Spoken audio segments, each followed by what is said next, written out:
무슨 날일까요? 예, 학생의 날 맞습니다. 뭐를 기념하는 학생의 날일까요? 학생. 예. 1929년 11월 3일 나주, 광주 이쪽을 통학하던 기차 안에서 일본 학생들이 조선 여학생을 희롱하기 시작했죠. 조센지는 이제 야만적이야. 막 이렇게 머리끄댕기를 잡고 옛날 남학생들은 의협심이 강해서요. 요즘은 함부로 나서지 않죠. 근데 옛날 그 시절 남학생들은 나라까지 잃어서 원통한 데다가 조선 여학생이 당하는 걸 보고 가만히 있지 않죠. 기차 안에서 패싸움이 일어났죠. 그리고 기차는 섰고 학생들이 내렸고 이 모습을 본 조선 학생들이 달라붙어서 완전히 싸움이 일어났습니다.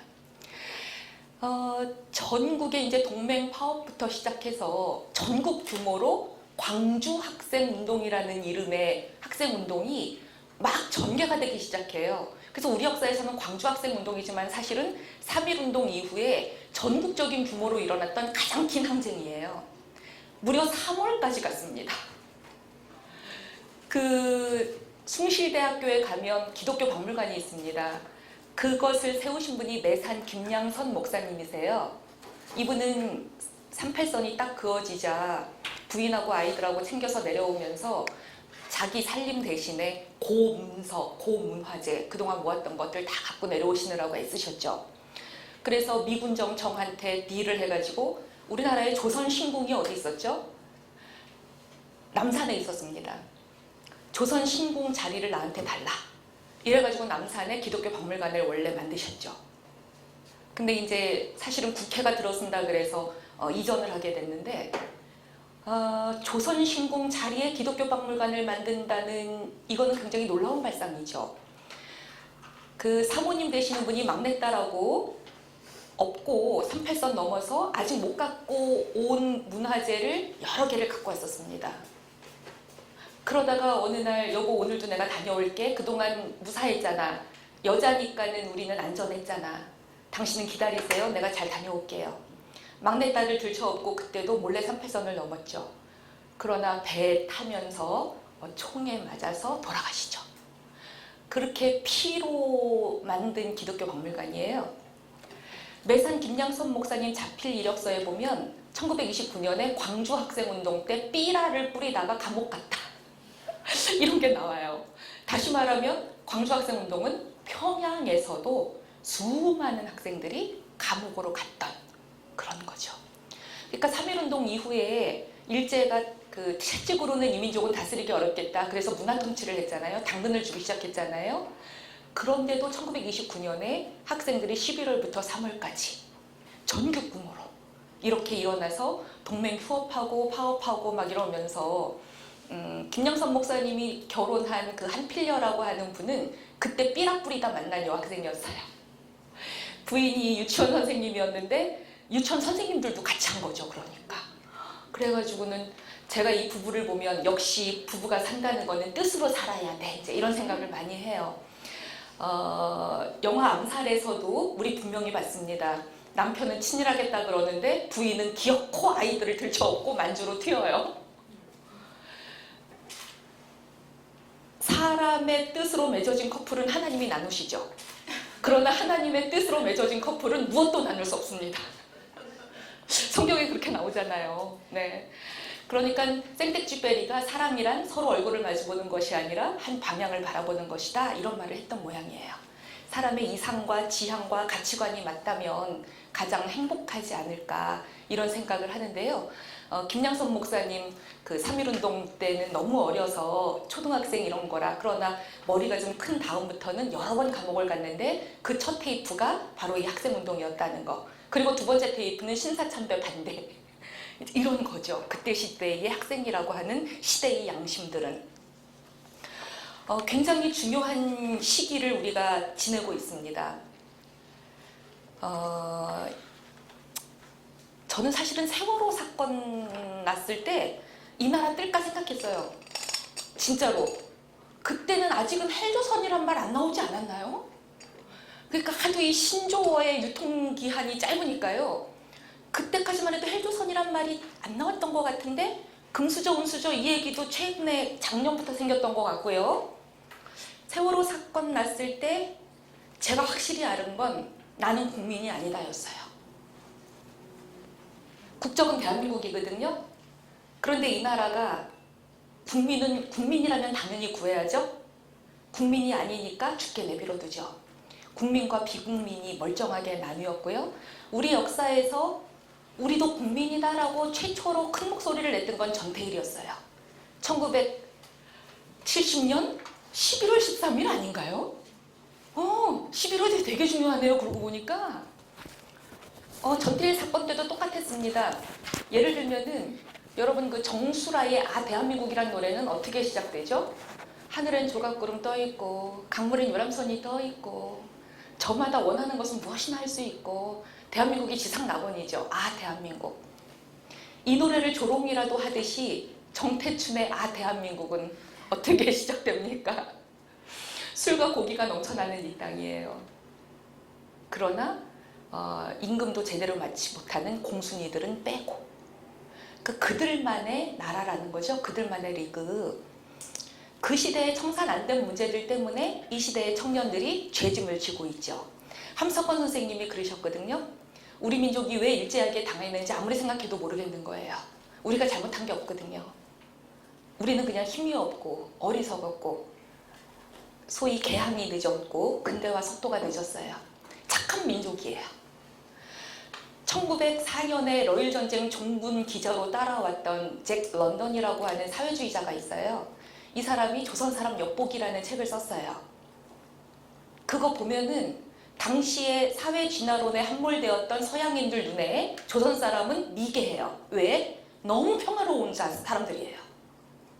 그러니까 뭐를 이렇게 자기가 볼 땐 등치가 조선 사람이 참 큰데 일본 사람은 난쟁이만큼 작다고 나와요. 그 책에. 근데도 조선 사람들이 이렇게 서양 사람 앞에서 괜히 주눅 들어있고 위축돼 있고 이러더라는 거예요. 눈도 제대로 못 마주치고 방문도 막 걸어 잠그고. 우리는 그거를 나쁘게 보지 않을 수 있는데 이 서양 사람은 이러니까 조선은 일본한테 먹힐 거야. 이렇게 1904년에 써요. 조선 사람들은 무능하고 무지하고 생각할 줄 모르고 혈기도 없고 조선 남자들이 말이야 굉장히 오리엔탈리즘의 눈으로 씁니다. 그러나 우리는 굉장히 평화로운 민족이죠. 흰 옷을 입고 살죠. 백의 민족이죠. 서양 사람 눈에는 흰 옷 입고 산다는 게 굉장히 이펙티브하지 않은 거예요. 효율적이지 못해요. 그래요. 조선은 안 돼. 내가 세 나라 다 다녀봤는데 중국도 가보고 일본도 가보고 조선도 가봤는데 조선이 제일 미개해 라고 1904년에 썼어요. 함석헌 선생님이 너무 억울한 거예요. 왜 우리 민족이 당했지? 이분이 세계사의 하수구라는 표현을 쓰십니다. 세계 역사가 잘못 가고 있죠. 힘 있는 나라들이 힘 없는 나라를 지배해요. 을사늑약 일어나기 직전에 어떤 일들이 일어나나요? 미국 외교 장관하고 테프트, 일본 외무대신하고 가츠라 7월 29일에 조약을 맺어요. 제가 7월 29일을 못 잊는 건 그날이 빈센트 만 고흐가 죽은 날이라 그래요. 뿐만 아니라 제가 태어난 날이라 그래요. 그런데 가츠라 테프트 조약이 맺어졌어요. 그러니까 미국이 필리핀 먹을 테니까 일본은 조선 먹어. 우리 서로 그거에 대해서는 얘기 안 하기로 하자. 라고 한 거죠. 그러니까 조선이 계속 독립하려고 우드로 윌슨 미국 대통령이 민족 자결주의 해주니까 3.1운동 때 그렇게 일어났잖아요. 근데도 미국은 항상 요즘 젊은 친구들 말로 쌩깝니다. 조선이란 나라는 눈에 없거든요. 함석헌 선생님은 그런 생각을 하시는 거예요. 그러고는 여러분 노벨 평화상을요 테프트가 받아요. 미국 외무대상이. 참 함석헌 선생님이 세계가 지금 불의해요. 그러나 이 불의라고 하는 것은 받아내는 누군가가 있어야 해요. 하나님을 위하여, 인류를 위하여. 예수님도 뭘 잘못해서 십자가 가신 거 아니에요. 로마 제국의 불의, 예루살렘 성전의 불의, 이것을 누군가가 감당해내야 돼요. 그래서 그분이 십자가를 지셨다는 거예요. 그런 의미로 조선이 세계사의 하수구예요. 조선은 양반 마님이었는데 웬 거지 같은 행랑의 건달한테 능욕당해서 길거리에 앉아서 울고 있어요. The Queen of the Suffering, 고난의 여왕이에요. 그러니 이 아무 죄도 없는 조선이 저렇게 능욕을 당하는 거를 하나님도 보시고 세계도 보아야 한다는 거죠. 그런 절규를 1930년에 쓰신 성서적 입장에서 본 조선 역사예요. 못난 사람의 자리에 있어야, 부족한 사람의 자리에 있어야 비로소 진리를 볼 수 있다. 잘난 사람들 중심으로 역사가 흘러가는 거 아니다. 이분은 일제강점기에 그 엄혹한 시절에 사회 진화론, 약육강식, 우승열패 이런 것들이 펼치던 시절에 그런 생각으로 성서적 입장에서 본 조선 역사를 쓰셨어요. 저는 오늘 모인 여러분들은 사실 올 필요 없었던 분들이라고 생각해요. 저도 여성 듣기 싫어요. 땅콩 회왕도 여자예요. 뭐 여성신학, 나는 그 말도 이젠 싫어. 여성신학 이런 말도 이젠 막 싫어. 여성도 어떤 여성이냐예요. 만주 군관학교 나온 분이 대통령을 한 나라예요. 만주 군관학교는 출세의 지름길이었어요. 일제강점기에. 일본 육사를 바로 못 들어가요. 우리는 아무리 내선 1차라 그래도 조선 사람들은 2등 국민이라 황국신민이라고 지들은 말해서 현혹시켜 놓고도 조선 사람들이 무슨 자기라고 대등해요. 식민지라고 하는 건 놀라운 개념이에요. 우리는 조선왕조 내내 속국이었어요. 조공 갖다 바쳤고요. 중국한테 4대 외교를 했거든요. 그러나 속국은 여전히 국입니다. 나라 국자를 쓸 수 있어요. 그런데 식민지라고 하는 건요. 국이 사라지는 거예요. 그냥 땅만 있어요. 땅은 있는데 여기에 누가 오는 거냐면 주인 행세하러 본국에서 국민들이 올 거예요. 그러니까 심겨진 사람들이 주인 행세하니까 식민지죠. 우리는 거기서 뭐 하면 됩니까? 노예하면 돼요. 근데 노예를 부리려면 어떻게 하는 게 가장 잘 부리는 거죠? I love you 하면 돼요. 사랑한다 그러면 간도 쓸개도 다 내줄 거예요. 행복한 노예. 그래서 올덕 석슬리의 멋진 신세계라고 하는 그 1932년에 나온 인간 복제에 대한 공상과학 소설을 읽어보면 아침마다 노예들한테는 알약이 하나 배달되죠. 그게 바로 해피바이러스. 그거 먹으면 기분이 좋아져요. 이름하여 소마라고 하는 약이 오죠. 그게 이제 우울증 치료제 프로작으로 발전해요.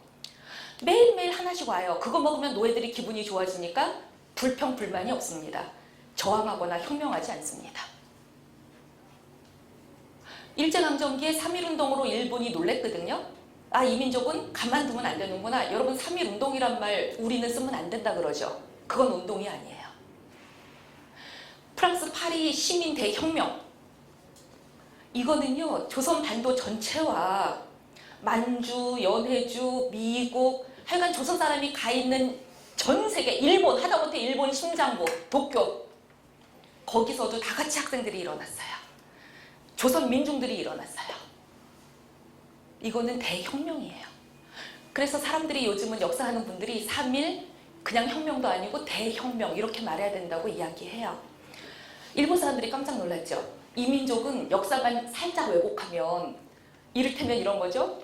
일본이 조선 침략하기 전에 분명히 이 민족은 침략하면 지배하기가 어려울 거예요. 우리보다 역사도 길죠. 조선이 일본보다 역사도 길죠. 문화도 발전했죠.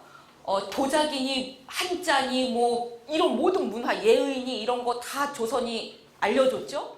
그러니까 어떻게 해야 됩니까? 이분들이 조선을 침략하기 위해서 역사를 잘라야 돼요. 너희는 역사 그렇게 긴 민족이 아니야. 이러려다 보니까 단군 조선을 부정하죠. 단군은 신화야. 이래갖고 조선은 만주를 지배한 적이 없어. 삼국 통일, 이제 고려, 조선 이 계속해서 식민지를 당할 수밖에 없는 너희들의 근성을 생각해봐. 너희들은 스스로 일어날 수 없는 민족이야. 다율적이고 항상 정체돼 있고 의존적이고 노예 근성이 배어 있고 너희들은 그러니까 문명이 앞선 나라가 와서 인간화 시켜줘야 돼. 이게 식민지 근대화론이잖아요. 우리한테 감사해. 너희들은 안 그랬으면 미개하고 야만이야. 우리가 철도 놓아졌으니까 너희들이 비로소 문명화된 생활을 할 수 있잖아. 이런 해방의 역사로 자기네들이 왜곡을 하는 거죠. 한사군도 그러니까 조선 안에 있었어야 돼요. 절대로 만주에 있으면 안 돼요. 우리는 역사를 그렇게 배우고 왔어요. 한사군에서 낙남군의 위치는 평양 이렇게 배웠다고요. 일본 사람들이 세뇌시킨 대로 저 억울해 죽겠어요.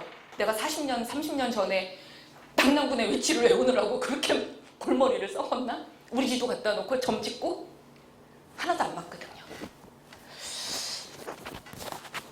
일본 사람들이 3.1운동 이후에 그래서 무마통치라는 걸 하기 시작했습니다. 언론 집회 결사의 자유 조금씩 허용해주고 뭐 이런 거죠. 그러니까 그때 이제 수많은 이즘들이 사회주의 뭐 이런 것들이 막 들어오고요. 아나키즘도 막 한국에 들어오고요. 주로 다 일본의 번역을 거쳐서 들어오죠. 사회, 뭐 국가, 가족 이런 단어들 있잖아요. 그게 다 일본의 번역들이죠. 영어 단어 해피니스는 뭘로 번역하십니까, 여러분들은? 해피니스. 그게 뭐예요? 행복으로 번역하시죠? 일본 사람들이 번역 그렇게 했기 때문에 우리 그대로 쓰고 있어요. 어떻게 해야 이 잘못 살았던 35년을 희석하는데 참 오래 걸리는구나. 이건 마치 깨끗한 물에 잉크 조금 풀었는데 이거 맑은 물로 다시 바꾸려면 몇 배가 더 필요합니까? 그러니까 아직도 이제 청산할 게 참 많은 것 같아요. 그래서 제가 보기에는 사실은 굳이 안 와도 되실 분들이 여기 왔다고 생각하는 거예요. 여러분들은 안 와도 이미 다 알죠. 저는 얼마 전에 율곡이 논문 발표하다가 깜짝 놀랐어요. 율곡이 너무 멋있는 사람인 거예요. 율곡은 어머니를 뭐라고 이해하죠? 예수님은 어머니를 어떻게 불렀습니까? 예수님은 어머니를 한 번도 복음서에 보면 어머니 이렇게 부른 적이 없어요. 어머니를 향해서 여자여 이래요. 저는 어렸을 때 그거가 눈에 안 들어왔을까요? 근데 목사님들 누구도 그거 설명 안 해주시더라고요. 우리 민족의 심성에서 어머니를 여자여 이렇게 부르면 불효자식 아닌가요? 후레자식 아닌가요? 근데요, 율곡이가 13살에 장원급제하기 시작하는 애거든요. 율곡이는 시험을 장난처럼 쳐요. 보통은 저 사람은 과거 시험 봐서 장원급제했다 그러면 하나만 하면 돼요. 근데 율곡이는요, 13살부터 심심풀이로 시험을 봐요. 국가고시를. 밑바닥부터 해마다 이거 열린다 그러면 무조건 가서 시험 쳐요. 그럼 무조건 수석을 합니다. 그러니까 율곡이는 어릴 때 이렇게 지나가면 동네 애들도 별명을 불러요. 구도 장원공이 지나간다 이래요. 그건 뭐냐면 9번 과거 시험 쳐갖고 이제 다 수석한 사람이란 뜻이죠. 29살까지인가? 계속 시험 쳐갖고 무조건 1등을 했는데요. 중간에 6년이 빠지죠. 왜냐면 아버지 돌아가시고 어머니 돌아가시니까 3년상 상념상 치르느라고. 근데 율곡이가 여러분 어머니 이름 뭐죠? 율곡이 어머니 이름이 신사임당. 잘하시네요. 전 세계에서 화폐에 모자가 화폐 모델로 활동하는 건 우리나라밖에 없죠. 예, 나란히 모자가. 여러분 그 조선시대에서 아버지 이름은 누굽니까? 이 율곡이의 아버지 이름. 네? 잘하시네요. 이 왼수 같은. 실제 이름이 원수야. 이 원수. 근데 이제 장원급제 한 번도 못 해본 머린 거죠. 그리고는 장원급제 시험을 뭐 할 그게 안 되니까요. 공부를 그렇게 열심히 안 하니까 맨날 어떻게 해야 됩니까? 김영란법이 없었어요, 그때는. 이 친척 가운데 정승 지내고 이런 집에 맨날 선물 싸들고 가갖고 뇌물 바치면서 뒤로 관직 하나 하려고. 그러면 신사임당이 어떻게 말리겠습니까? 그런 짓 하면 안 된다고. 그래도 율곡이의 아버지의 장점은요, 부인이 말하면 들어요. 한 가지만 안 들었죠. 나 일찍 죽거들랑 재혼하지 마십시오. 무릇 군자는 아이들을 생각해서라도 재혼하시면 안 됩니다. 그러나 재혼했죠. 그런 말은 안 됐더라고. 예. 그런데 이제 그때가 어느 때인데, 그쵸? 굉장히 조선 후기잖아요. 근데도 율곡이는 어디 사람이라고 여러분은 기억하시나요? 신사임당은 강릉 사람, 강원도. 예, 그쵸? 율곡이는 어디 사람이에요? 그러면 강릉에서 태어났어요. 남편이 서울 사는데 시집살이를 안 했어요. 왜냐면 신사임당 결혼할 때 친정아버지가 얘는 보통 애가 아니에요.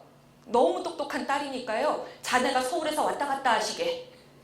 이렇게 했잖아요. 그래갖고 신사임당은 뭐 십몇 년 동안 시집살이를 안 했죠. 그러니까 장가를 간 거지 시집을 간 게 아닌 거죠. 율곡이는 율곡 마을 사람입니다. 아주 놀랍게도. 그러니까 옛날 사람들은 이제 그 사람의 호가, 그 사람의 사는 지역을 뜻할 때가 많은데 율곡은 호가 굉장히 많아요. 여기저기로 옮겨 다녔기 때문에 관직 생활을 하느라고. 그러나 자기가 제일 좋아했던 건 밤나무골이었어요. 그게 율곡 마을이 어디 있는지 아세요? 경기도 파주에 있습니다. 여러분 한번 나중에 심심하실 때 파주 율곡 기념관을 한번 갔다 와 보세요. 아, 율곡이 여기를 그렇게 좋아했구나. 이렇게 부메랑이었어요. 율곡은 그 마을이 항상 부메랑이었어요. 선조 임금하고 틀어지면 선조가 나쁜 임금이잖아요. 나라 버리고 도망가려고 그랬던. 틀어지면은 율곡 마을에 가서 방콕하고 있다가 선조가 다시 부르면 다시 이렇게. 근데 율곡이가 19살에 어머니 돌아가시니까 이 유교가 국시인 나라에서 머리 깎고 금강산에 들어가죠. 율곡은 바보가 아니에요. 그리고 사대부예요. 과거 시험도 늘 봐요. 그런데 유교 지식인이 불교에 몸을 담았다고 하는 건 얼마나 마이너스가 되겠습니까? 경력에. 근데 율곡은 유교 공부와 불교 공부를 통섭해야 돼요. 이 사람의 공부법은 스텝을 닦기 위한 게 아니죠. 깨달아야 돼요. 깨달음. 그래서 삶이란 무엇인가 죽음이란 무엇인가 이 문제 해결하러 금강산에 들어가요. 19배. 그리고 어머니 돌아가신 거를 옛날 사람들은 너무 사랑하는 부인이 죽으면 망실행장이라는 걸 써요. 이미 죽은 나의 아내의 일대기. 그 다음에 아들 입장에서는 돌아가신 나의 어머니 일대기. 이런 걸 쓰는 게 유행이었어요. 그 장르를, 문학 장르를 선비행장이라고 그러거든요. 선비라는 말은 돌아가신 나의 어머니란 뜻이에요. 그런데 율곡이는요, 선비행장을 쓰면서 첫 문장을, 보통 모든 선비행장은 첫 문장에 선비께서는 이렇게 나갑니다. 돌아가신 내 어머니는 이렇게 나가요. 근데 율곡이는요, 한 번도 선비란 단어를 쓰지 않더라고요. 자당께서는 이렇게 씁니다.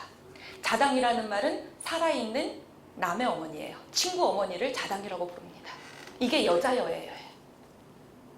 율곡에게 어머니는 한 번도 모자지간으로 묶어두는 분이 아니에요. 내가 어릴 때부터 관찰해보면 어머니는 군자셨거든요.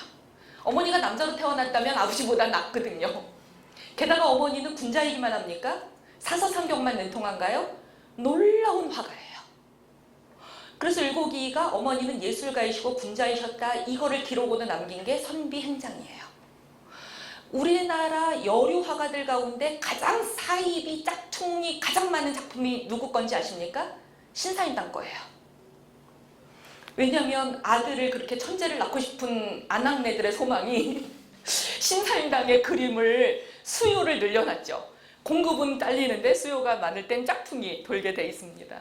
그래서 신사임당 그림 가운데 짝퉁이 가장 많다는 거죠. 율곡이는 16세기 사람이에요. 제가 깜짝 놀란 건 그런 부분이죠. 이때 페미니즘 이런 거 없거든요. 근데 자기 어머니를 이렇게 하나의 주체로, 삼종지도가 엄존하던 시절에 남편의 아내이고 아들의 어머니이고 아버지의 딸이기만 하다라고 보지 않고 여자여 하고 말할 수 있는 이 어머니와 나 사이의 객관화의 거리, 이런 눈을 똑똑한 애들은 갖는구나. 제가 그거 깨달은 거예요. 그러니까 뭐 여러분 생물학의 기본 원리 가운데 혹시 그런 명제 들어보셨나요? 개체 발생은 개통 발생을 되풀이한다. 네, 그쵸. 그러니까 개체는 우리잖아요. 인간 하나의 인디비주얼리티, 개체성이에요. 이게 인류 역사 전체를 되풀이해요. 인류 역사 전체만인가요? 생명의 역사를 되풀이해요. 그러니까 우리는 어머니 뱃속에 있을 때 박혁겨세만이 아니라 인간 모두가 아래서 왔고요. 하나의 단세포에서 우리 어머니 몸속에서 그 양수잖아요. 물속에 있었잖아요. 헤엄쳤어요. 양서류의 시대를 거치고 꼴이 나왔거든요. 파충류의 시대도 거치고요. 그래서 인간의 뇌 안에 다 있잖아요. 파충류의 뇌, 포유류의 뇌, 이 뇌 안에 다 있잖아요. 그러니까는 식물인간이 됐어도 어딘가가 움직이잖아요. 파충류의 뇌가 살아있을 때. 그러니까 개체 발생이 개통 발생을 되풀이하는 게 맞거든요. 놀라운 이야기죠. 이 얘기는 뭐냐면 우리는 고작 70년, 80년, 요즘은 수명이 길어져서 100년 살고 간다 쳐도 어떤 사람은 여전히 기원전을 살고 계시고요. 어떤 사람은 비록 짧은 인생을 살다 가지만 자기 안에 이미 종교개혁 다 일어났고요. 전근대, 근대 이미 다 왔고요. 그러니까 진화가 빠른 사람은요. 정말 쌍둥이끼리도 세대차가 나는 거예요. 그런 의미에서. 그리고 이 생각의 속도라고 하는 건 우리 시대의 수많은 갈등들은요. 속도 간의 충돌입니다. 이건 제 이야기가 아니고요. 미래학자인 엘빈 토플러가 부의 미래라는 책에서 그 부인 하이디 토플러랑 같이 쓴 책이잖아요. 권력이동, 제3의 물결 이런 거 쓰고 나서 부의 미래 이런 책을 썼는데요. 거기서 속도의 충돌이라는 그 섹션이 있어요. 거기서 속도를 다 측정했어요. 사람의 그 삶의 여러 기구들 가운데 가장 빠른 속도로 나가는 진화의 속도가 가장 빠른 게 어딜까? 어딜 것 같으세요? 그 양반은 기업이라고 쳤어요. 이거 무슨 말인지 알겠는 거예요. 왜냐면 어느 나라 갔는데 삼성 이런 거 보이면 여러분 반가우시죠? 어머 여기 어떻게 여기까지 들어왔어? 막 이러잖아요. 눈물 나잖아요. 그리고 기업은요. 여성 차별하지 않아요. 왜? 여성은 고객님이거든요. 기업이 빨리 가요. 그리고 NGO가 굉장히 빠른 속도로 갑니다. 정부도 빨리 가고요. 그런데요. 그 속도들이 다 하다못해 1마일이라도 속도를 낼 때 전혀 그 속도계에 안 잡히는 기관이 하나 있습니다. 바로 종교기관이죠. 종교는 악셀레이터가 없어요. 무조건 후진기어만 있습니다.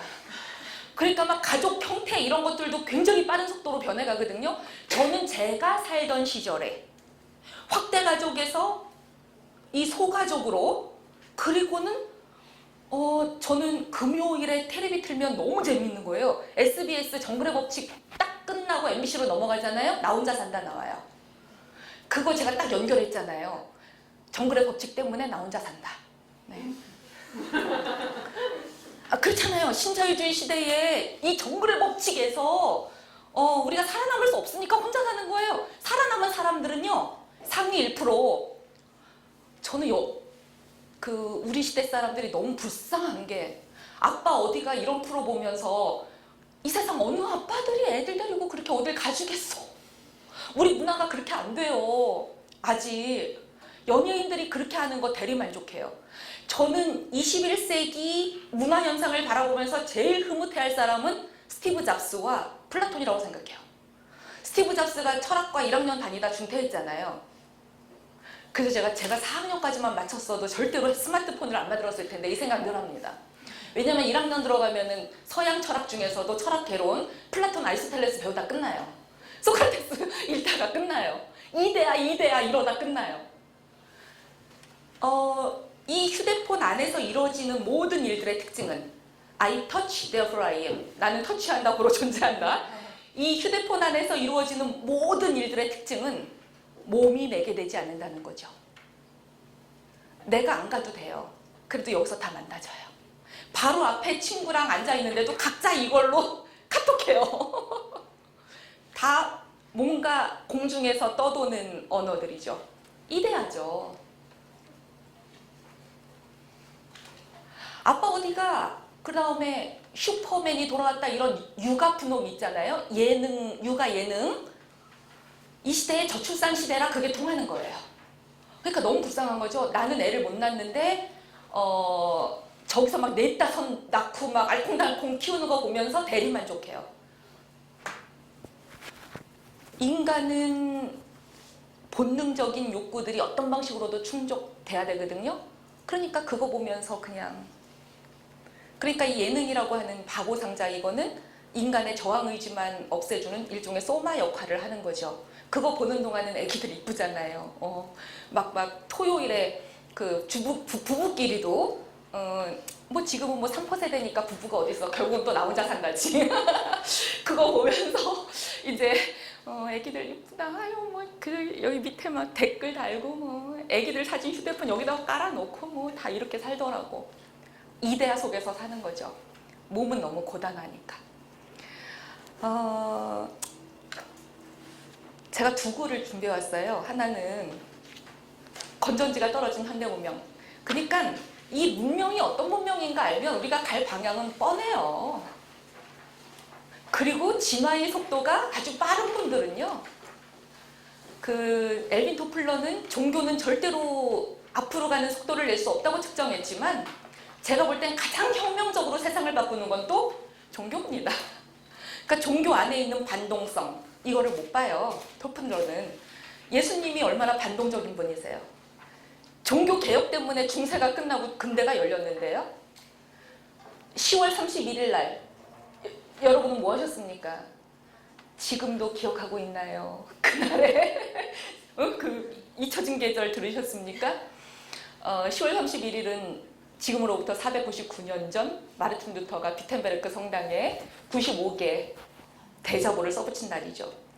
그러니까 이 95개라는 숫자가 참 재밌는 거죠. 우발적이란 뜻이죠. 왜냐면 이거 맞추려면 12로 맞추든가 아니면 100으로 맞춰요, 사람이. 어지간하면. 근데 막 생각나는 대로 갈기다 보니까 95개였고, 그게 낙엽에 흩어져서 누군가의 발에 찢겨서 나갔으면 절대로 혁명은 안 일어나요. 근데 구텐베르크가 딱 받쳐준 거죠. 인쇄술에 혁명이 일어나 버리니까 그 전까지는 다 필사를 해야 되잖아요. 아니면 목판으로 쳤던가. 근데 이게 금속 활자로 해버리니까요. 옛날에는 넉 달 걸리던 게 몇 시간이면 됩니까? 이게 성경 하나를 두루마리로 뺏기려면 얼마 걸립니까? 근데 세상에 2주일이면 책 한 권이 딱 나와버리는 거잖아요. 종교개혁은 루터도 몰랐던 일이에요. 이렇게 될지. 그냥 하나님의 퍼즐 조각 안에서 자기는 그저 하나의 말을 놨을 뿐인데 이 모든 퍼즐이 맞춰져가지고, 만약에 구텐베르크가 친구한테 사기만 안 당했어도, 구텐베르크네 아버지가 조폐공사에서 일하던 분이었어요. 그러니까 얘는 맨날 어릴 때부터 이거 보고 자랐거든요. 활자 찍는 거. 그래서 자기가 그거 찍는 거 그걸 이제 해서 처음에는 면죄부 팔면서 생계를 이었어요. 그러다가 루터의 이 조각들, 그리고 루터가 성에 갇혀서 독일어 성경 번역하기 시작했잖아요. 그때 친구랑 동업해서 회사를 차렸는데 이게 망한 거야. 친구가 얘 원천 기술을 다 가지고 날랐어요. 저작권을 다 도망갔어요. 그래서 이 구텐베르크는 자기가 개발했던 처음에 그 최초의 아주 엉성했던 기계 하나 들고 유럽을 떠돌았습니다. 가난하게. 그렇게 유럽을 떠돌다 보니까 종교개혁 수요가 늘어난 거예요. 그래서 참 이 하나님의 오케스트라 지휘는 나는 그저 한 악기만 불었을 뿐인데 어째 이렇게 화음을 절묘하게 낼까, 그거 되게 놀랐거든요. 루터는 아무리 봐도 성격이 개혁할 사람이 아니에요. 루터가 변비 환자였던 거 아시죠? 그리고 이렇게 어렸을 때 어디 이렇게 로마에 갔다 오다가 천둥이 막 치는데 나무 밑에서 막 떨면서 법학과 학생이었거든요. 그때는 학과가 3개밖에 없었잖아요. 중세 대학은. 법학, 의학, 신학. 하나님 저를 살려만 주시면 제가 신학할게요. 근데 하나님이 살려줬네? 그 루터 일화 아시죠? 루터가 누구랑 결혼했어요? 수녀님하고 한 20살 넘게 차이 나는 수녀님이 똘똘해요. 이 종교개혁을 이제 사상을 듣고는 가톨릭은 끝난 거 안 거예요. 이건 구교가 될 거예요, 이제. 가톨릭에서는 쟤네들을 이단이라고 그러지만 내가 보니까 쟤네들이 맞아요. 인간은 무오하지 않고요. 성서에 준해서 살아야 되는 것 같고 만인사자가 맞는 거예요. 그리고 그 여러 친구들을 다 데리고 루터 집에 찾아와요. 대화 좀 합시다. 자기의 종교개혁 원리가 뭡니까? 막 이래요. 친구들은 다 도망갔어요. 왜냐면 수녀들이 집단 탈출해서 이 종교개혁가들하고 접촉하면 위험해요. 근데 얘는 돌아가지 않아요. 그러면서 당신의 종교개혁의 완성은 결혼입니다. 성직은 없다면서요. 이제 성직제도 같은 건 없다면서요. 그러니까 여자랑 결혼해서 평범한 사람들처럼 살아보셔야 그게 종교개혁의 완성입니다. 친구들은 다 뜯어말려요. 네가 종교개혁자로 거룩하게 남아있으려면 결혼하면 안 된대요. 게다가 넌 이미 40이 훨씬 넘지 않았냐. 그냥 결혼하지 말자. 근데 루터가 신약한 사람이라고 제가 했잖아요. 그래서 이 카타리나 폰 모라라고 하는 여자랑 결혼을 하죠. 그리고 애 셋을 낳죠. 너무 잘 살아요. 근데 이제 하루는 루터가 또 막 떨고 있어요. 식탁 밑에서. 그러니까 이 여자가 방에 들어가서, 이 여자는 또 코스튬 플레이도 되게 잘해요. 방에 들어가서 상복을 입고 나와요. 그럼 막 엉엉 울어. 오늘 하나님이 돌아가셨습니다. 아니 발칙하게 무슨 얘기냐고. 하나님은 영원하시고 살아있는 분이시지 당신이 하나님이 죽었다니. 당신이 옳은 일을 하는데 하나님이 죽지 않고서야 이렇게 두려워 떨 수 있습니까? 이래요. 전 너무 멋있는 것 같아요, 이 여자. 그래서 루터의 일기를 보면요. 카타리나, 나의 종달새, 나의 여신. 아우, 막 그냥 일기가 그냥 막 찬란해요. 그래서 사실은 종교개혁에서 우리가 자꾸만 마르틴 루터만 보는데요. 루터를 견인하여 수녀들과 여신도들을 깨웠던 카타리나라고 하는 여성도 위대했죠.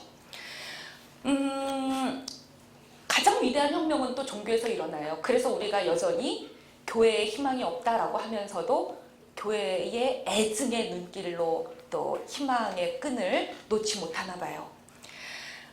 제가 여러분들께 나눠드린 두 글 가운데요. 농으로 신학하기라는 글은 제가 이제 여성짝 하기 시작을 했잖아요. 공자가 이렇게 말씀하셨어요. 공자는 질문받는 거 싫어해요. 제자들이 질문하는 거 싫어해요. 아까 얘기했는데 또 물어보면 막 짜증나. 그리고 공자는 물론 인류 역사상 동아시아에서 최초로 사교육기관을 만들긴 했어요. 돈을 받고 학생을 받는 거죠. 그러나 공자가 그래도 위대한 현자였기 때문에 받을 때는 최소한도만 가졌어요. 공자가 뭐 좋아했는지 아세요? 숙수라고 불러요. 그거를 말린 육포들이에요. 그러니까 부잣집 애들은 소고기 말린 거 갖고 오면 되고요. 가난한 집 애들은 쥐포 사오면 돼요. 그래서 공자가 이제 그걸로 학생 받으면서 가르쳤는데 질문하면 이렇게 얘기해요. 진리라고 하는 것은 속성이 진리의 한 끝을 들어 말했으면 나머지 세 끝도 알아들어야 하지 어떻게 강론을 다 얘기하냐는 거예요. 저는 예수님의 전략이 이랬던 것 같아요. 유대인들은 율법이 613가지입니다. 그 중에 하라가 248가지고요. 하지 말라가 365가지예요. 여러분 그 중에 몇 개 외우십니까? 그래도 우리가 레위기에서 여자들은 몇 개는 알긴 알아. 월경할 때는 앉지 마라. 그 여자가 앉은 것도 부정하니까 그거 만지면 안 된다. 막 이런 거. 돼지고기 먹지 마라. 막 이런 것들이 있잖아요. 우리 몇 개는 외워. 근데 못 외우죠. 그러니까 똑똑한 선생님은 그걸 요약해줘야 되거든요. 모세가 똑똑해요. 그래서 10개로 요약해줬잖아요. 10개쯤은 여러분은 이제 외우시는 거죠. 예수님은 더 훌륭해요. 그거를 3개로 요약해주셨죠. 뭐예요? 예수님이? 하나님을 사랑해라. 그리고 이웃을 네 몸과 같이 사랑하라니까 대부분의 기독교인들은 그냥 이웃을 사랑하라야. 너무 자기희생 정신이 뛰어나서.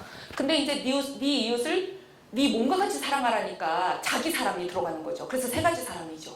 하나님 사랑, 자기 사랑, 이웃 사랑이에요. 근데 기독교는 한 번도 자기 사랑을 안 가르치더라고.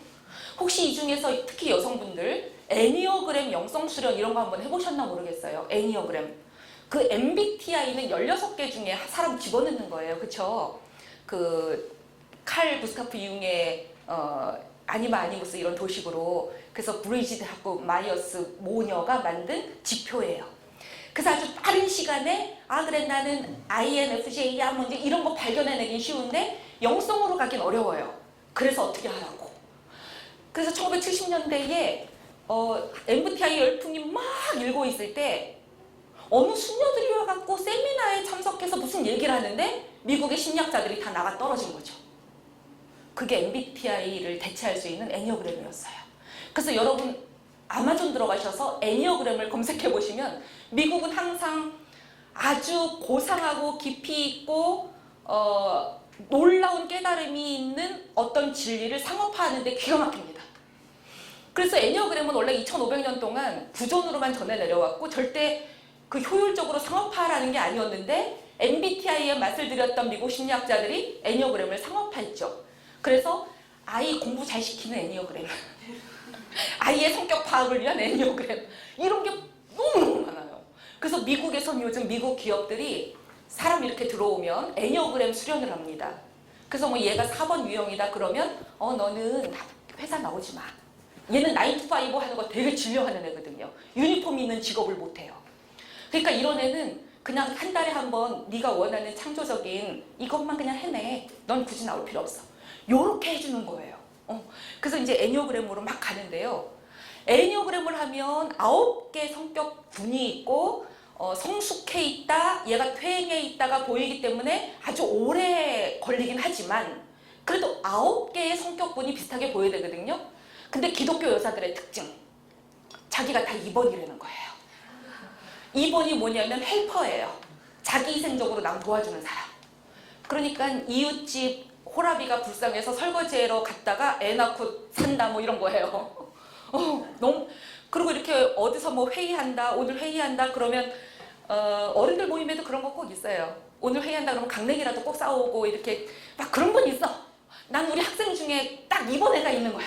우리 학생 중에 대학원 학생인데 석사인데 걔는 매 수업마다 저한테 뭘 사다 줘요. 이렇게 하다못해 종이 꽃이라도 만들어다 줘. 그러니까 초콜릿 교수님과 드시고 하세요. 뭐 견과류 막 이래요. 그래서 제가 걔가 어떤 애인지 알았죠. 그리고 걔 남자친구를 제가 불렀어요. 어떤 게 제일 힘들어? 그랬더니 우리 엄마가 제가 선물 사오는 거에 미친대요. 막 이래요. 알바 뛰어갖고 맨날 선물만 사오는 거예요. 그래서 제가 걔한테 그렇게 얘기해줬어요. 네가 무엇을 해주지 않아도 너는 그 자체로 완벽해. 남한테 자꾸만 무엇을 해줘야 네가 인정받는다는 그 고집을 좀 버려봐. 내려놔봐. 근데 얘가요. 어디 갈 때 선물 안 사가기가 그렇게 힘든가 봐요. 그러니까 빈손으로 절 만나러 왜냐면 제가 선물 받는 거 걔한테 받는 건 싫어하니까 이제 그러니까 빈손으로 오잖아요. 어쩔 줄을 몰라요. 냅킨이라도 놔드릴까요? 막 이런 거 있잖아요.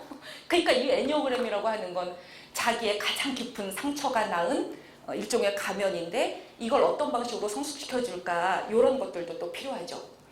그래서 기독교 회사들이 왜 이번 병에 걸렸을까를 잘 생각해보면 교회가 자기 사랑을 안 가르쳐서 그렇더라고. 자기를 사랑해야 이웃을 사랑할 수 있어. 자기를 사랑해야 하나님을 사랑해. 왜냐면 하나님은 너를 있는 그대로 지금 퍼펙트하다고, 온전하다고 너무 좋아하시거든. 하나님이 너를.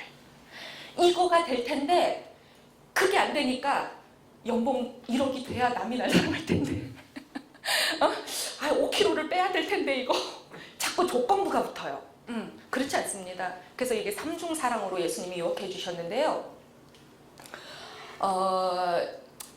이제 성서의 원리 중에서도 여성자 안 하더라도 진리의 하나를 말하면 예수님은 그 모든 것들 이거 3가지 중에 다 들어가죠.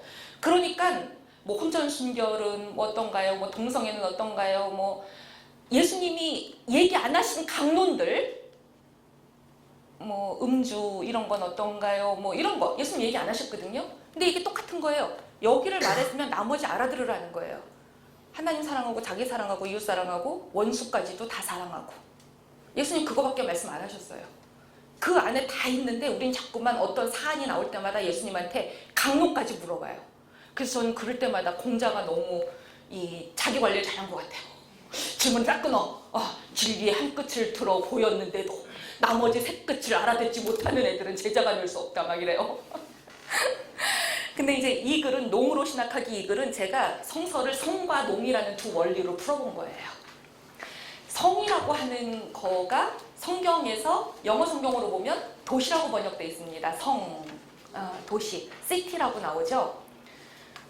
도성이라고도 하죠. 그래서 어떤 한자 성경에서는 성의 반대말이 농이에요. 성서는 사람을 2종류로 구분하면 성의 사람이냐 농의 사람이냐 이거예요. 하나님이 사람을 지으실 때도 농부로 지으셨어요. 그래서 이제 이 두 원리만 알면 제가 볼 때는 여성 문제니 뭐 소수자 문제니 다 풀려요. 사실은 인종 문제니 다 풀리거든요. 뭐 여성신앙 남성신앙 다 필요 없거든요. 제가 이문재 시인의 밥이라는 시 한번 어느 분이 좀 예쁜 목소리로 읽어주시면 좋겠는데, 이문재 시인이 그 제 책 구약성서 마르지 않는 삶의 지혜에 서평을 써주셨어요. 기독교 사상에. 남의 책 서평 안 쓰기로 유명한 분이에요. 경희대 후마니타스 칼리지. 근데 구미정책은 내가 써준다. 그래서 제가 역시 문제가 많으신 시인이시군요. 이제 이렇게 놀리는데, 저 이문재 시인의 시를 참 좋아해요. 여러분 이거 아십니까? 혹시 저녁들 다 드시고 오셨습니까? 네. 어떤 분이 실험을 했어요. 애들이 도서관에 빠글빠글 하죠. 다 책 보느라고. 여러 장르의 책들이 있습니다. 어떤 책을 읽는 애들이 가장 뇌 활동이 활발할까? 물리학, 뭐 생물학 여러 분야가 있을 거잖아요. 뭐 역사, 뭐 추리, 뭐 여러 소설 뭐 다 있습니다. 어느 장르의 책을 읽을 때 우리 뇌가 가장 활발하게 움직일까요? 시입니다. 시. 아 역시 여러분들이 잔머리가 있으시네. 시를 읽겠습니다. 이래놓고 제가 그런 질문을 하니까 시. 그러니까 뇌는 우리 체중의 50분의 1밖에 안 되는데 뇌가 한번 컴퓨터가 돌으려면 전기 먹어야 되듯이 뇌가 한번 돌으려면 혈액순환 온몸에 발끝까지 돌아야 하는 피의 5분의 1을 써요. 얘가. 그러니까 인간의 뇌는요. 이 피를 여기서만 쓰는 거 되게 피곤하거든요. 쓸 때 많아요. 피라는 게. 근데 여기가 24시간 계속 돌아가 봐요. 안 되거든요. 그러니까 우리는 적당하게 잠도 자고요. 멍 때리기도 하고요. 목사님 설교하시는데 안 듣기도 하고요. 이게 다 살려고 발버둥 치는 거예요. 피를 돌리기 위해서 나름대로 적절하게 배분하는 거죠. 그러니까 목사님 설교 중에서도 어떤 교회에 사람들이 많이 몰리냐면 재밌게만 해달라 이거죠.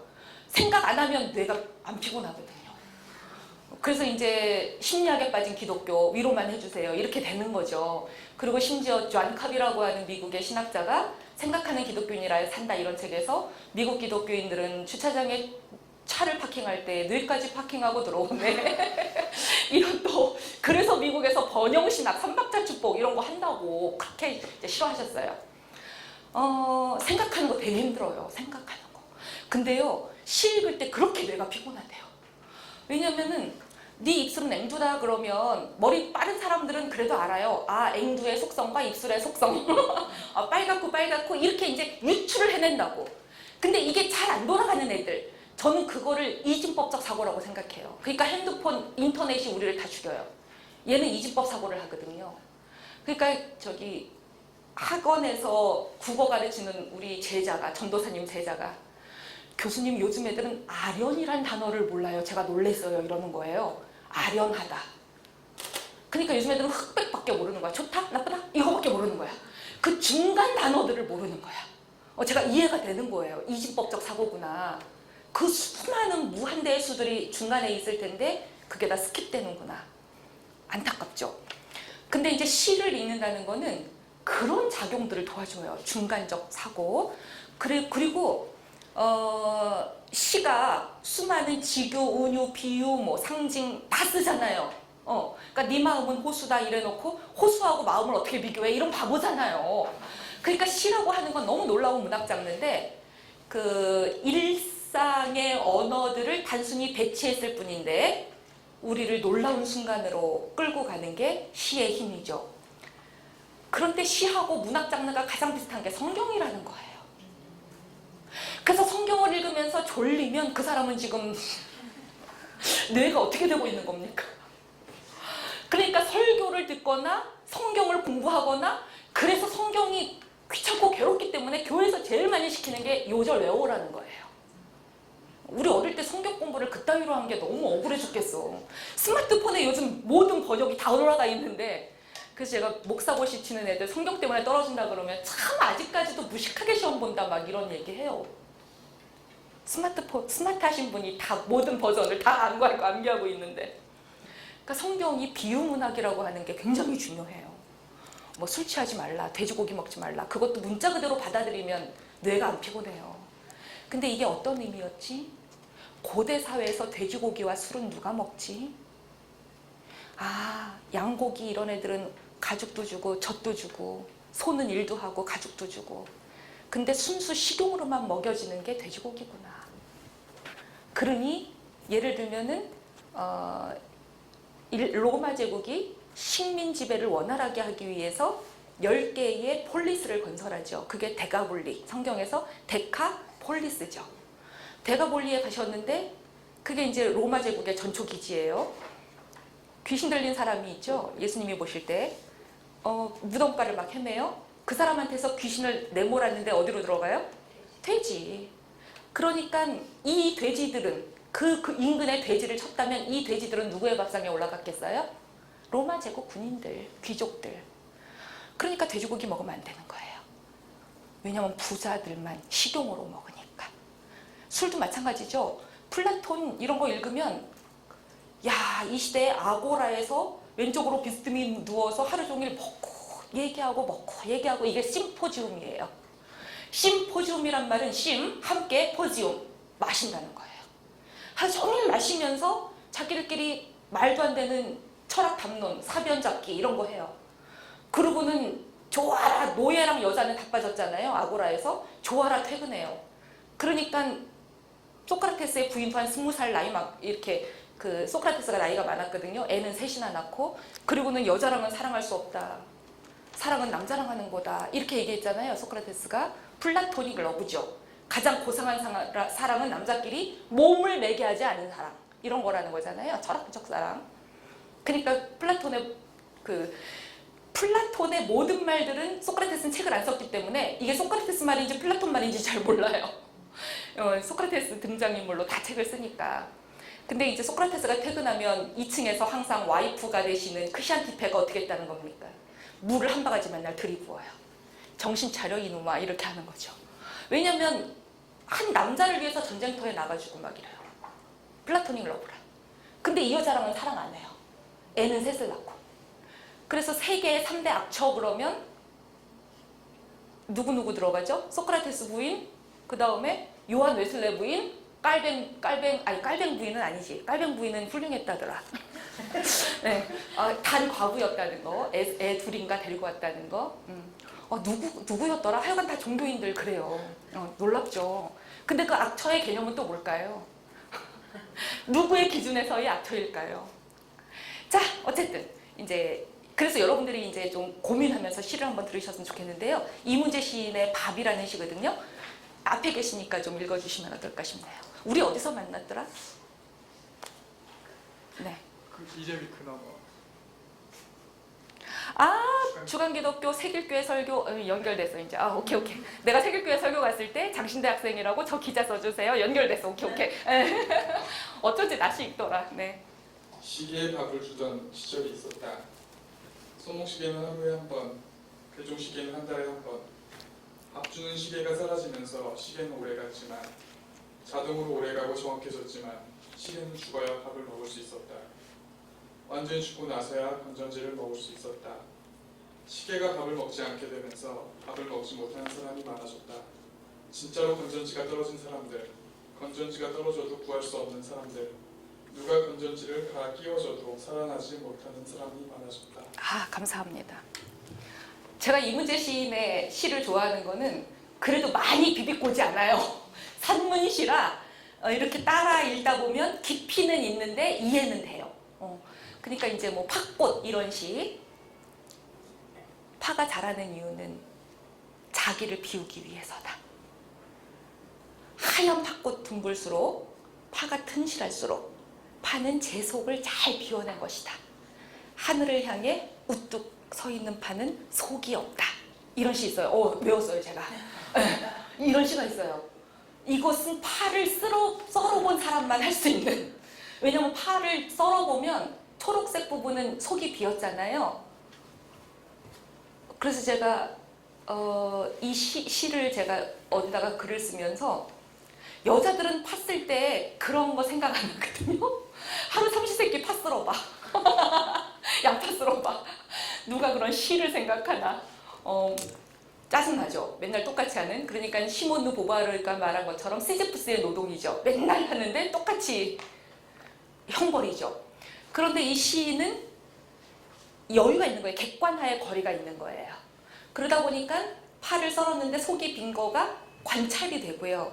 거기서 떠올라요. 영성이. 그래서 제가 일상에서 영성 찾기, 이게 개신교 영성인데 우리 여성들이 일상의 일들을 하면서 그 정도 객관화 거리만 있으면 참 좋겠는데 이게 잘 안 되는 게 너무나 힘들다. 이제 그러나 이런 시인 같은 남자를 남편으로 모시면 되죠. 파를 썰어줄 사람. 그리고 내가 저 사람이 써는 동안 관찰했다가 내가 쓰면 되지. 근데 보통은 이게 두 개가 다 안 되더라고. 어쩌다 한번 파를 썰어야 그게 관찰되지. 이문재 시인의 밥이라는 시인데요. 제가 지난 여름에 이걸 아주 그냥 깨달았거든요. 제가 이석증 때문에 그냥 팍 쓰러졌어요. 귀에 칼슘 덩어리가 결석이 돼가지고 돌아다니는 병. 그래서 확 쓰러져가지고 야, 내가 이 배터리가 떨어지도록 살았구나.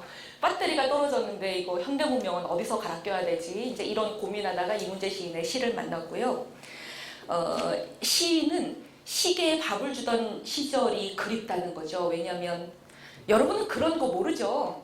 우리 어렸을 때 시계 처음 사면은 이렇게 하루에 일어나서 눈 떠서 이렇게 태엽 감았는데, 여러분은 그런 시절을 모르죠.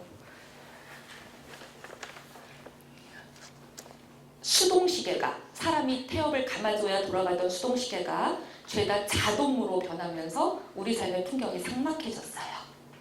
그런데 근대 문명은요, 자동을 높이 쳐요. 어차피 사람도 그렇습니다. 타자에게 의존하는 수동적인 삶은 열등하다고 치부돼요. 그리고 독립적이고 자율적인 주체를 이상으로 내세우다 보니까요, 혼술 남녀들이 넘쳐나요. 나 혼자 산다. 근대라는 시간이 신을 추방한 삶터이기 때문에 그래요. 원래 하나님 사랑, 이웃 사랑 이건 다 한데 엮여 있거든요. 그러니 신이 추방되니 이웃도 사라지고 하나님도 사라지죠. 그래서 마르틴 루터는 이거를 호모 사피엔스가 아니라 여기 나오는 이 표현인데요. 모든 관심이 자기에게 함몰된 이기적인 사람. 이거를 마르틴 루터의 용어로 하면 라틴어로 호모 인크루바티스 인세 이렇게 얘기해요. 자기 안으로 구부러진 인간 이래요. 이 자기 속으로만, 자기 함몰적으로만 살면 세월호 때문에 304명이 죽었어도 내 문제가 아니잖아요. 이웃이 소거됐잖아요. 그리고 하나님하고 그거를 연결시킬 필요 없잖아요. 자기 안으로만 구부러진 인간, 이게 현대문명이 낳은 너무 비극적인 인간상이라는 거예요. 이거를 또 어떤 사람은 스킨 인캡슐드 셀프 이렇게 표현해요. 자아라고 하는 개념이 옛날에는 나 그러면 엄마, 아빠, 뭐 어떤 자연, 뭐 하나님 이렇게 연결들이 있었어요. 연결적 자아였어요. 관계적 자아. 그러니까 나라고 하는 사람이 진공 상태에서 뚝 떨어지는 게 어디 있습니까? 다 무엇과 연결되어 있죠. 근데 근대라고 하는 시간은 의존하는 거, 연결되는 거, 관계 맺는 거 이런 것들을 못하게끔 삶의 자리를 끊어놨어요. 그래서 고작 피부로만 둘러싸여 있는 요 몸뚱아리만 자아라고 착각하는, 눈에 보이지 않는 관계들은 다 끊어버린 이런 의미에서 스킨, 인캡슐, 캡슐 안에 스킨을 담은 요 자아, 요것밖에 안 된다 근대가, 이런 얘기도 했거든요.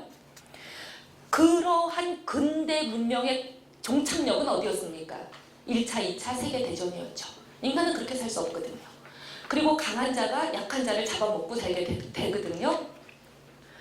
사람들이 그렇게 살면 안 되겠다 해가지고 깨닫기 시작하는 게 근대를 넘어서자 한 게 포스트 모던이에요. 탈근대. 여러분들께 질문 드립니다. 우리나라는 지금 근대인가요? 탈근대인가요?